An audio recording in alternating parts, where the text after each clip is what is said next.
বর্তমানে তরুণ তরুণীদের কাছে স্মার্ট কৃষি উদ্যোক্তা একটি সুপরিচিত শব্দ। আপনার চারপাশে তাকলে দেখতে পারবেন কেউ না কেউ ছোটখাটো স্মার্ট কৃষি প্রতিষ্ঠান পরিচালনার অভিযান শুরু করেছেন।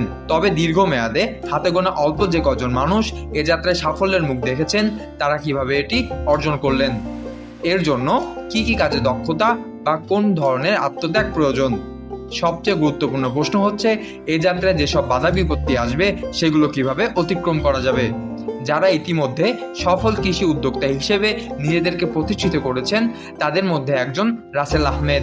ঝিনাইদহ চুয়াডাঙ্গা মহাসড়কে সদর উপজেলা নগরবাথান বাজার থেকে 200 গজ পশ্চিমে গেলেই চোখে পড়বে রাসেল আহমেদের গড়ে তোলা প্রতিষ্ঠান নিরাপদ খাদ্য প্রজেক্ট। প্রায় 3 একর জমিতে গড়ে তোলা প্রজেক্টে প্রায় 40 রকমের ফল ও সবজির আধুনিক পদ্ধতিতে স্মার্ট চাষ করেন তরুণ কৃষি উদ্যোক্তা রাসেল আহমেদ। পাশাপাশি ঝিনাইদহ সহ বাংলাদেশের মানুষের স্বাস্থ্যের কথা বিবেচনা করে তিনি সম্পূর্ণ নিরাপদ ও বিশ্বস্ত উৎসে খেজুরের গুড় ও ঘি উৎপাদন করেন। তার কাছে জিনা টিভি জানতে চেয়েছিল, আপনি একজন উচ্চশিক্ষিত ও স্মার্ট মানুষ হয়েও কেন কৃষিকাজে আত্মনিয়োগ করলেন। বিস্তারিত দেখুন জিনা টিভির প্রতিবেদনে। আমি রাসেল আহমেদ, মূলত সফটওয়্যার ব্যবসা করি 2016 সাল থেকে। আর কৃষি সেক্টরে বেশ কয়েকটা উদ্যোগ গ্রহণ করেছি 2019 সাল থেকে, সেগুলো নিয়ে কাজ করছি। হায়ার এডুকেটেড হয়েও কেন এই পেশায় আপনি এসলেন? ধন্যবাদ মিলন ভাই, একটা চমৎকার প্রশ্ন করেছেন। আসলে বর্তমান সময়ে আমাদের খাদ্য নিরাপত্তা একটা বড় সমস্যা। বাংলাদেশে নিরাপদ খাবারের খুবই অভাব। এতদিন তো খাবারের অভাব ছিল, এখন নিরাপদ খাবারের অভাব। সাথে আমাদের যে মানুষগুলো আমাদের খাবার মুখে তুলে দেয়, সেই কৃষকদের মূল্যায়ন নাই। কৃষকদের বাজার ব্যবস্থা খুবই দুর্বল। তারা অক্লান্ত পরিশ্রম করে, কিন্তু সঠিক পারিশ্রমিক এবং মর্যাদা তাদের নাই। সেই কারণেই এই সমস্যাগুলো আমার মাথায় আসলো এবং আমি সমাজে যেটা দেখছি, তাই চিন্তা করলাম এর সমস্যাগুলো সমাধানে যদি ছোট্ট একটা উদ্যোগ গ্রহণ করা যায়, হয়তো আরও অনেকে অনুপ্রাণিত হবে, তখন এই সেক্টরগুলো আরও সুন্দর হবে। ধন্যবাদ রাসেল ভাই। আপাতত এই প্রজেক্টে আপনি কি কি উৎপাদন করছেন? 3 থেকে 4 একর জমি আছে। এখানে মূলত আমাদের গবেষণামূলক প্রজেক্ট। এখানে আমরা বিভিন্ন কৃষিপণ্য উৎপাদন করছি। এখানে প্রায় 30-40 প্রজাতির ফল এবং সবজি এখানে আমরা উৎপাদন করছি। এর ভিতরে উন্নত জাতের কলা আছে, কচু আছে, পেয়ারা, মাল্টা, কমলা, আম, ভ্যারাইটিস, চুই ঝাল, এগুলো নিয়ে আমরা কাজ করছি। একটা উল্লেখযোগ্য আমাদের প্রোডাক্ট হলো সজিনা গাছ। আমরা প্রায় 8 জাতের সজিনার চাষ আমরা এখানে করেছি এবং এর বেশ সফলভাবে 3-4টে জাত খুব ভালো ফলন দিচ্ছে এবং সেটা ছড়িয়ে দেওয়ার জন্য আমরা অলরেডি কাজ করছি। প্রায় 300 কৃষক আমরা বাছাই করেছি। এবার আমরা এই 300 কৃষকই তারা অন্যান্য চাষের পাশাপাশি কিছু কিছু করে এই সজিনা চাষ করবে। 4 বছর ধরেই আমরা গুড়ের প্রোডাকশন করি। প্রতি বছর একটু একটু করে বেড়েছে। গত বছরও আমাদের প্রায় 2000 কেজি গুড় উৎপাদন করছিলাম। লাস্ট যে বছর ক্যালেন্ডার ইয়ার গেল, এই শীতে আমরা টোটাল 9000 কেজি গুড় পাটালি উৎপাদন করেছি।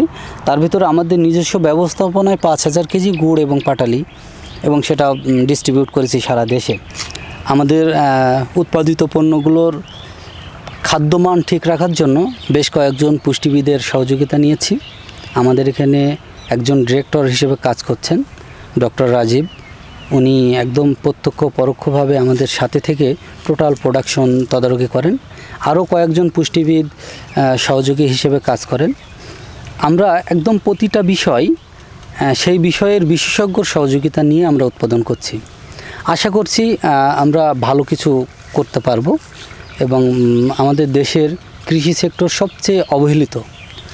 আমাদের কৃষি অফিসার থেকে শুরু করে সংশ্লিষ্ট অনেক অধিদপ্তর চেষ্টা চালাচ্ছে, কিন্তু তারপরেও যেন এই সেক্টরটা একটা মুখ থুবড়ে আছে।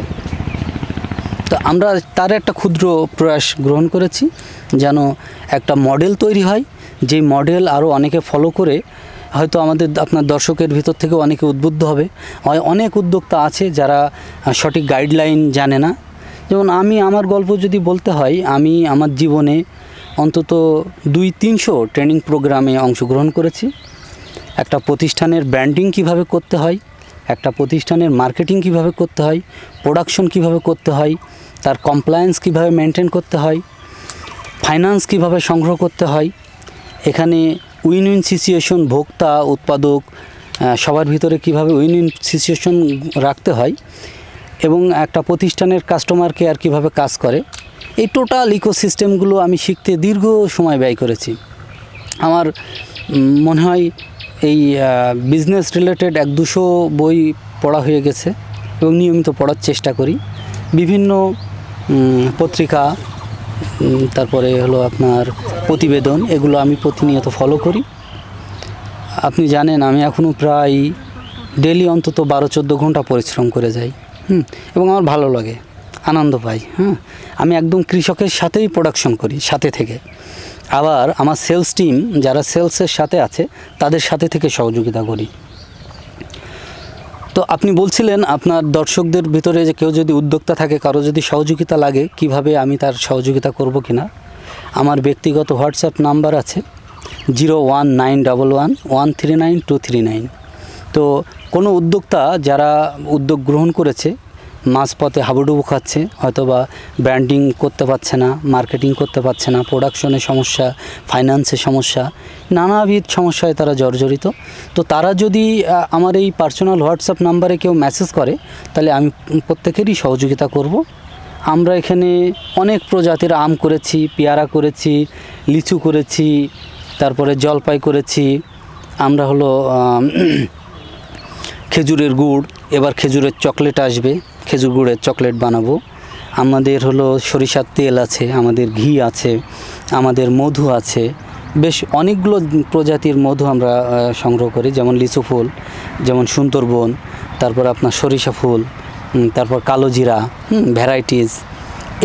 এই মধুগুলো আমাদের এখানে আছে এবং আমাদের সাথে বেশ কয়েকজন মৌ গবেষক যারা মধু নিয়ে গবেষণা করে, মৌমাছি নিয়ে গবেষণা করে, তাদের আমরা প্রত্যক্ষ টাচে আছি। তাদের সহযোগিতা নিয়ে আমাদের মৌ খামারের সমস্ত কার্যক্রম পরিচালনা করছি। ধন্যবাদ রাসেল ভাই। তরুণ প্রজন্ম যদি এই স্মার্ট কৃষি বলেন আর উদ্যোক্তা বলেন, কেউ যদি আসতে চায়, তা আপনার ব্যক্তিগতভাবে তাদের উদ্দেশ্যে কি বলতে চাচ্ছেন? আপনার এই প্রজেক্ট নিয়ে আগামীর ভবিষ্যৎ পরিকল্পনা কি? ভবিষ্যৎ পরিকল্পনা আসলে আমি যেটা আমার প্রজেক্টে অ্যাপ্লাই করি, আমার উৎপাদিত সকল খাবার, আমার চিন্তা থাকে আমার এই খাবারটা আমার সন্তান খাবে, তখনই অন্য মানুষের খাওয়ার উপযোগী হবে। আমার সন্তান যদি মনে হয় যে না এই খাবারটা খাইতে পারবে না, তাহলে এই খাবারটা বাজারজাত করা আমার উচিত না। এটা আমি যেমন বিশ্বাস করি, আমি চাই সকল মানুষ যেন নিরাপদ খাবারটা পায়, নিরাপদ খাবার যেন মানুষের জন্য নিশ্চিত করতে পারি। অন্তত আমার সাপ্লাই করা খাবারগুলো যেন সম্পূর্ণ নিরাপদ হয়, এটা আমার সন্তানকে যেমন আমি খাওয়াইতে পারি, ঠিক এভাবেই আমার কাস্টমারদেরও যেন আমি এভাবেই সরবরাহ করতে পারি। এটাই হলো আমার ভবিষ্যৎ চাওয়া। ভেজালমুক্ত খাবার যেন দেশের মানুষ সবাই ভেজালমুক্ত খাবার খাইতে পারে। প্রিয় দর্শক, একজন সফল কৃষি উদ্যোক্তার গল্প শুনলাম। আমরাও চাই যে বাংলাদেশের প্রতিটি জনগণ, প্রতিটি মানুষ যেন নিরাপদ খাদ্য খায় এবং সুস্থ থাকে, সুন্দর থাকে। আমরা ঝিনাই টিভির পরিবারের পক্ষ থেকে এই একটাই চাওয়া, বাংলাদেশের প্রতিটা মানুষের ঘরে ঘরে যেন নিরাপদ সকল খাদ্য পৌঁছে যায়।